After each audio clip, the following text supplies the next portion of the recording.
baseball is hit straight up at 64 feet per second from a height of 4 feet. This is the equation that models that.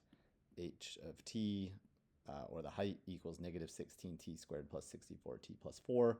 Two questions: how long does it take to reach the ground? When does it reach its peak? All right, so let's think about this. A quadratic equation. It's a negative, so it's going to be upside down, and a parabola, so kind of like a frowny. My y-intercept's at 4.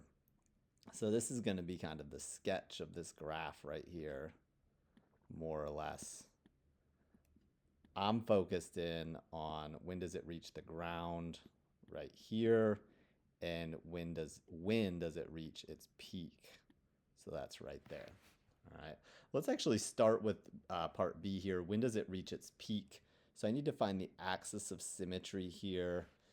That's going to help me and actually really give me my answer. Axis of symmetry is the opposite of B, so negative 64 over 2a, so 2 times negative 16 is negative 32, and that is 2. So my axis of symmetry is 2, and this actually represents, the x-axis actually represents time, y-axis represents height. So at 2 seconds, this ordered pair right here is 2 something, and I don't even need to know what that something is, because the question is when does it reach its peak, and the answer is 2 seconds. So part B is 2 seconds.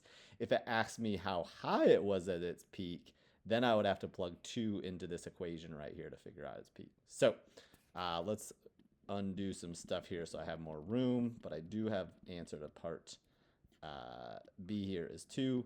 When does it reach the ground? That's right here. That's when my height is going to be 0. So I can plug in 0 here. Before I even think about this, I'm going to divide through all these by negative 4 to give me 4t squared minus 16t minus 1. All right, now I have a quadratic equation. When I solve this quadratic equation, it's going to give me the time it takes to reach the ground. We're not going to go through how to solve a quadratic equation because we've done that plenty already. But in this, once I solve this equation, I'm going to get 2 answers for t, because that's how quadratic equations work. One is going to be this, and one is going to be this. So my positive answer is going to represent the time it takes to hit the ground. So you could try to factor it, but looks like maybe quadratic formula or completing the square is going to be your best method here.